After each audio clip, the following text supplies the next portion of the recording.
សួស្តីអ្នកដែលបានចូលមកមើលនៅក្នុងវីដេអូនេះអ្នកទាំងអស់គ្នាមានឆ្ងល់អត់ថាហេតុអីបានជាខ្សាច់វានៅក្នុងទន្លេឬមួយក៏នៅបាតទន្លេមូលហេតុអីបានគេអាចយកវាឡើងមកលើគោកដូចខ្សាច់នៅខាងលើនោះអ្នកទាំងអស់គ្នាអញ្ចឹងនៅក្នុងវីដេអូនេះខ្ញុំនឹងប្រាប់អ្នកទាំងអស់គ្នាអំពីដំណើរការតាំងពីបូមខ្សាច់រហូតមកដល់ចាប់ពីបូមខ្សាច់ពីក្នុងទន្លេរហូតមកដល់យើងលើកខ្សាច់ចេញមកក្រៅបានអញ្ចឹងនៅក្នុងវីដេអូនេះអ្នកទាំងអស់គ្នានឹងអាចស្វែងយល់បន្ថែមបើសិនជាអ្នកខ្លះគាត់ដឹងហើយអញ្ចឹងវីដេអូនេះផ្ញើជូនទៅបងប្អូនអ្នកដែលគាត់អត់ដែលដឹងអញ្ចឹងយើងមើលទៅលើទន្លេនោះគឺមានស្លង់ធំមួយអាធំដឹកខ្សាច់ហ្នឹងគឺគេហៅថាស្លង់អ្នកនរគ្នាដឹកខ្សាច់មកហើយដើម្បីបូមខ្សាច់ពីស្លង់ហ្នឹងបានយើងត្រូវមានអ៊ូម៉ាស៊ីនធំនោះហ្នឹងអាហ្នឹងគេហៅថាអ៊ូអញ្ចឹងបូមមកគឺវាមានតាមសយោនេះសយោធំនេះនេះសយោបាយប៉ុនខ្លួនខ្ញុំមកដល់ខាងលើគោកមកយើងមានកញ្ឆែងនេះគេហៅថាកញ្ឆែងរែងខ្សាច់ណាអ្នកនរគ្នាវាយើងអាចរែងយកខ្សាច់លេខ1យើងអាចរែងយកចេញជាខ្សាច់លេខ2ហើយសម្រាប់ដីផុកឬមួយក៏កាកសំណល់អីដែលធំគឺវាហូរមកខាងក្រោយសម្រាប់ខ្សាច់វាមកទាំងខ្សាច់មកទាំងទឹកទៅវាចូលវាហូរចេញទៅខាងមុខអាខាងក្រោយនេះវាមានកតិចដូចជាអាចផ្កាយមានដីផុកមានកាកសំណល់អីដែលធំមានសម្រាមដោយមកហ្នឹងគឺវាទើនៅលើនឹងកញ្ឆែងហ្នឹងហើយវាធ្លាក់មកក្រោយនេះសូមមើលតិចអានេះគេហៅថាកញ្ឆែង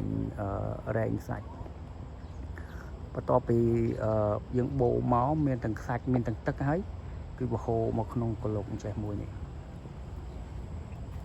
ហូរមកក្លុកអញ្ចឹងវា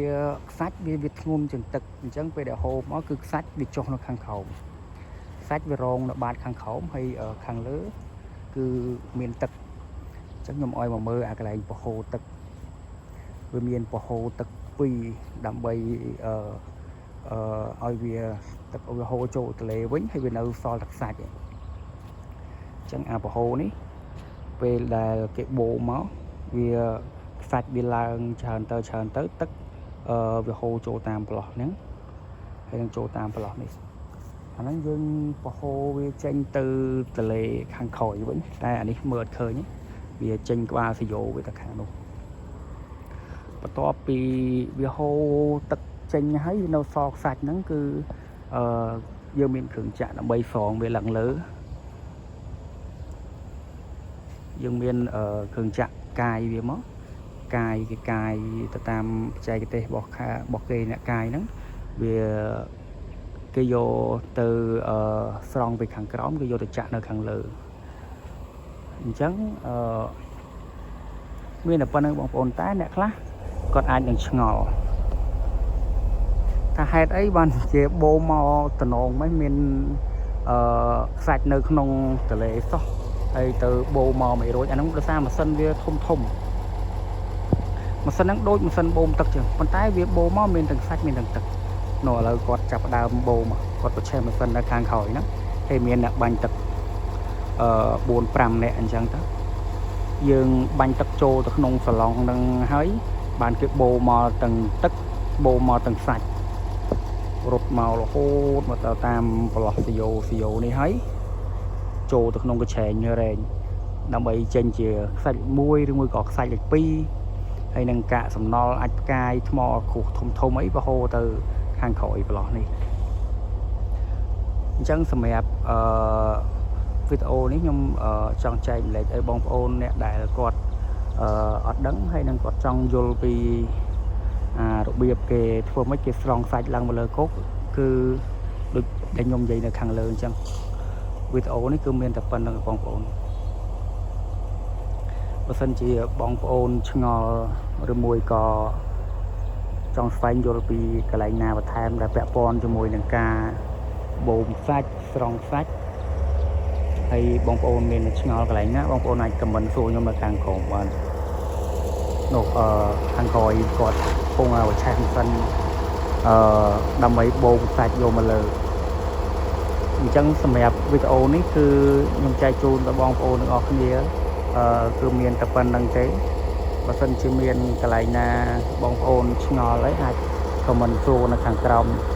ហើយសូមអរគុណដែលបានចូលមកទស្សនាវីដេអូនេះពីដើមរហូតមកដល់ចប់ខ្ញុំសូមបន្ថែមបន្តិចនេះមើលជាក់ស្ដែងហ្មងព្រោះខ្ញុំនិយាយមុនហ្នឹងវាគាត់អត់ទាន់បានបូមឥឡូវនេះគឺគាត់បានបូមហើយវាមកទាំងទឹកមកទាំងសាច់វានៅរៀងរ៉ាអូតិចព្រោះដោយសារតែគាត់ទំប្រឆេះម៉ាស៊ីនមិញមកចេញមកបងប្អូនវីដេអូចេញមកពេលដែលគេបូមមកអញ្ចឹងមកវាមកទាំងសាច់ហើយនឹងវាមកទាំងទឹកមកព្រមគ្នាអញ្ចឹងអាចមើលតាមចាក់ដែងក្នុងវីដេអូនេះបាន